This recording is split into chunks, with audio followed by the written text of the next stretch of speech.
Oi, galera, bom dia. Hoje nós iremos dar início a um novo conteúdo, onde abordaremos populismo no Brasil. Mas antes disso, eu vou dar umas dicas de estudo para vocês. Procure um lugar calmo, tenha sempre um estojo contendo lápis, borracha e caneta, e seu livro de história e o caderno para vocês fazerem as devidas anotações, ok? Em primeira mão, nós iremos falar sobre o governo de Juscelino Kubitschek, que é o famoso JK. No dia 3 de outubro de 1955, Juscelino Kubitschek ele venceu as eleições para presidente e João Goulart ele era seu vice-presidente. JK foi eleito por uma coligação entre o Partido Social Democrático, PSD, e o Partido Trabalhista Brasileiro, PDB.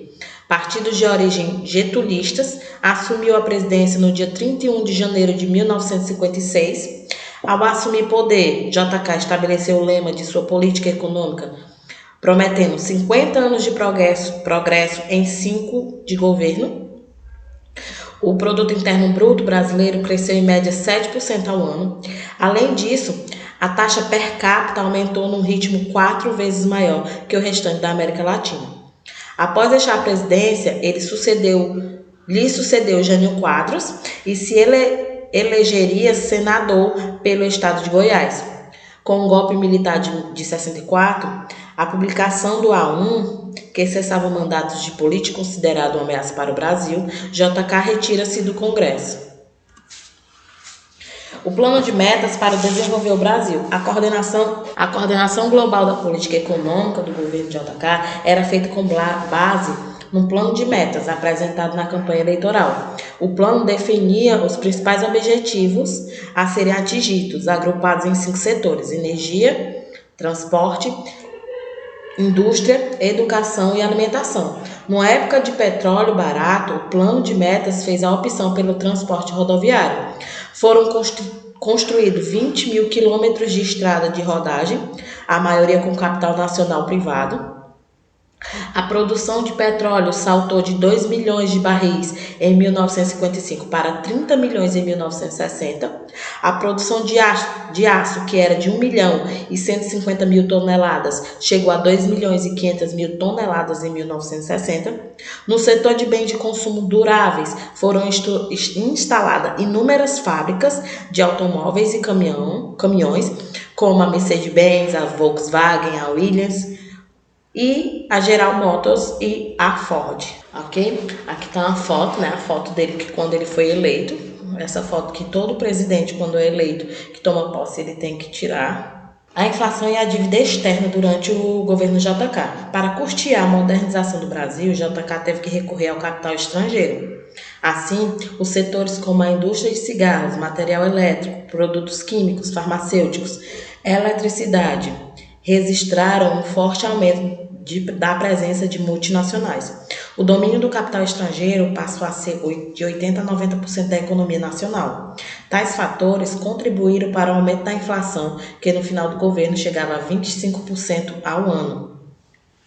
O crescimento da dívida externa preocupava os credores estrangeiros. Deste modo, o Fundo Monetário Internacional, o FMI, exigiu do governo a adoção de uma política recessiva, com diminuição das emissões, para que o Brasil pudesse receber novos empréstimos. JK recusa aceitar a pressão do FMI e rompe com o organismo temporariamente. O mandato de Juscelino chegou ao fim em meio às crescentes dificuldades econômicas. As inflações e a alta do custo de vida resultaram em inúmeras greves. Também temos no governo dele a construção de Brasília, que talvez seja o legado mais visível do governo JK. A transferência da capital para o interior do Brasil exigiu uma grande quantidade de recursos humanos e financeiros, e o processo inflacionário era também alimentado pelas despesas das obras em Brasília, que foi inaugurada em 1960. Aqui foi quando eles estavam planejando, né, a nova capital do Brasil, que saiu do Rio de Janeiro para Brasília. Curiosidade sobre Juscelino. Juscelino ele tinha a mania de tirar os sapatos em qualquer reunião. O fato fazia a delícia dos fotógrafos que às vezes flagravam apenas com meias. Uma das músicas preferidas de JK era a canção Peixe Vivo, de Milton Nascimento. Por todo o Brasil, ruas e avenidas recebem o nome de Juscelino Kubitschek. Também a casa onde nasceu, em Diamantina, foi transformada em um museu e em Brasília se encontra o Memorial JK, que reúne objetos e documentos do presidente e onde ele está sepultado. Então, logo após veio o governo de Jânio Quadros, né? Ele ascendeu à presidência do governo brasileiro em 1961, eleito com 5,6 milhões de votos e apoiado pela UDN, União Democrática Nacional. Esse partido era centro-direita e aliado com as políticas dos Estados Unidos. Teve como adversário político Marechal Henrique Teixeira, com seu vice-presidente João Goulart, oriundo do PTB, formou a chapa denominada Jan-Jan. O cenário Brasil era de crise, pois o governo de JK deixou o país com a economia desestruturada, a inflação e uma dívida externa maior. Embora possuísse certa inclinação autoritária, Jânio auxiliou nas consolidações do regime democrático no país, atacando várias vezes a elite em defesa das camadas populares. Seguindo essa linha, suas ações foram um tanto controversas, como ele proibiu o uso de biquínis às praias, a suspensão de rinhas de galo e a interdição do uso de lança-perfume. Isso demonstrou fragilidade nas metas do plano político proposto, afastando assim a população, e com o tempo o presidente foi perdendo sua popularidade. E com efeito, após perder apoio dos militares e com a pressão de Carlos Lacerda, líder da UDN, Jânio renunciou no dia 25 de agosto de 1961. Seu mandato presidencial foi um dos mais breves, quase 7 meses, na história da presidência do país. O cargo posteriormente foi assumido pelo vice-presidente João Goulart. Numa carta ao Congresso, Jânio Quadros declarou a pressão que estava sofrendo por forças terríveis, fator determinante para justificar a sua renúncia. E aqui é um trecho da carta dele que ele escreveu. Fui vencido pelas reações e assim deixo o governo. Nestes 7 meses cumpri o meu dever. Tenho cumprido dia e noite, trabalhando infatigavelmente, sem prevenções nem rancores, mas baldaram-se os meus esforços para conduzir esta nação, que pelo caminho de sua verdadeira libertação política e econômica, a única que possibilitaria o Congresso efetivo e a justiça social, a quem tem direito a seu generoso povo. Desejei um Brasil para os brasileiros, afrontando nesse sonho a corrupção, a mentira e a covardia, que subordinaram os interesses gerais aos apetites e a ambições de grupos ou de indivíduos, inclusive do exterior. Isso foi alguns relatos, né? Uma frase que ele escreveu, algumas frases que ele escreveu na sua carta de renúncia. E logo após, como o presidente tinha renunciado, então quem assumiria o mandato era João Goulart, que era o seu vice-presidente. Ele ficou de 1961 a 1974 e ficou marcado na história brasileira por ter sido um mandato abreviado por conta do golpe civil-militar. Esse governo foi marcado pela radicalização e instabilidade política. As tentativas de reforma conduzidas pelo presidente eram impopulares entre as elites, que eram, naquele momento, apoiadas pelos norte-americanos, e que se organizaram com os militares para derrubar o presidente e instalar uma ditadura. O Brasil, durante o governo Jango, porque o apelido dele era Jango, João Goulart, aí chamavam ele de Jango, estavam inseridos dentro de uma fase da história conhecida como Quarta República. Essa fase é conhecida também como primeira experiência democrática do Brasil. Embora ainda muitas limitações, o país estava em profundas transformações e as mudanças que estavam acontecendo refletiam também no debate político. O crescimento da participação popular na política e a fundação de partidos de massa fizeram com que as eleições presidenciais tornassem acirradas e que os debates e as negociações políticas fossem acaloradas. O engajamento popular encontrou o Partido Trabalhista Brasileiro um representante de seus interesses. Além disso, movimentos sociais começaram a surgir no país. Os sindicatos se multiplicaram e começaram a seguir movimentos de trabalhadores, de camponeses e de estudantes. As camadas populares reivindicavam que a legislação brasileira e os direitos sociais fossem aprofundados e as reformas estruturais acontecessem. Nesse contexto, que João Goulart, o Jango, também assumiu, em agosto de 61, ele era vice-presidente do Brasil, mas no dia 25 de agosto, o então presidente Jânio Quadros, em uma tentativa de realizar o autogolpe, renunciou seu cargo. A Constituição de 1943 estipulava que Jango assumisse e foi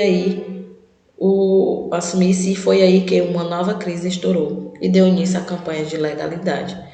Membros da UDN e parte das FAAs afirmaram que não aceitariam a posse de Jango. Grupos legalistas e apoiadores de Jango iniciaram uma campanha no país para defender a posse dele como presidente. Essa definição acerca da sucessão presidencial estendeu-se por 10 dias e deixou o país à beira de uma guerra civil. Jango assumiu a presidência depois que as negociações políticas encontraram a solução: realizar uma emenda constitucional que transformaria o país em uma república parlamentarista. Assim, Jango assumiria, mas teria seus poderes reduzidos. Jango assumiu a presidência oficialmente dia 7 de setembro de 61. Podemos dizer que o governo de Jango esteve dividido em duas fases, uma parlamentarista e a outra presidencialista. A presidencialista ela se estendeu até setembro de 61, de setembro de 61 a janeiro de 63, e de 63 a março ou abril de 64 foi a fase presidencialista. A fase parlamentarista,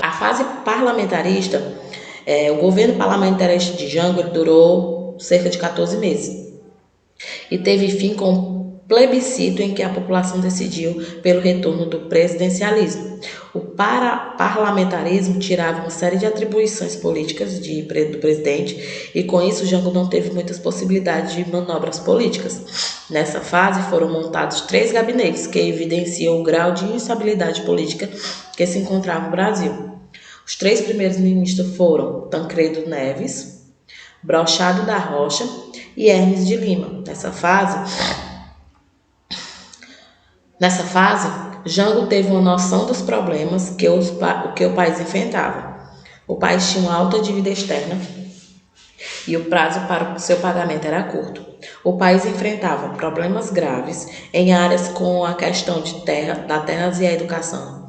Os movimentos de camponeses e estudantis estavam cada vez mais inflamados. Os primeiros exigiam a realização de reforma agrária, enquanto o segundo queria ampliação e melhoria no ensino superior. A inflação era um problema desde o fim da década de 40 e era um fator que acirrava os ânimos das classes baixa e média. Além de tudo, havia o racha político com o presidente, tendo que fazer um trabalho de malabarista, pois a UDN atuava permanentemente para destabilizar o governo.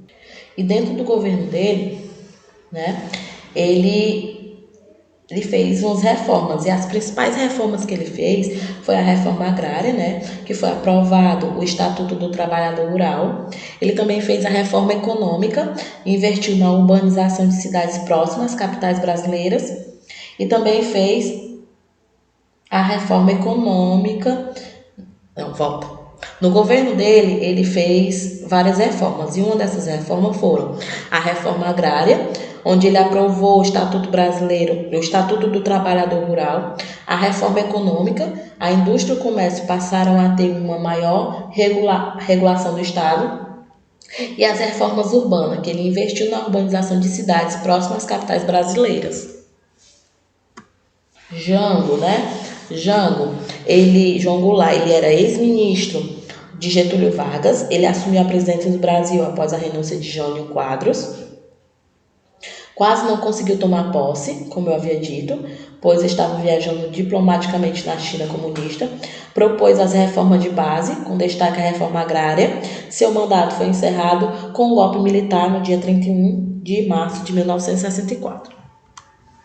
A fase presidencialista é marcada integralmente pelos debates causados pela proposta do governo de realizar as reformas de base, as que eu citei, que eram reformas estruturais defendidas pelo governo como objetivo de resolver os problemas estruturais do país. Visavam combater a desigualdade e abrir o caminho para ampliar o desenvolvimento nacional. As reformas de base defendiam a realização da reforma agrária, tributária, bancária, urbana, educacional e eleitoral. Dentre todas as reformas, defendiam nesse programa a mais bem elaborada e a que resultou em um debate político gigantesco foi a reforma agrária.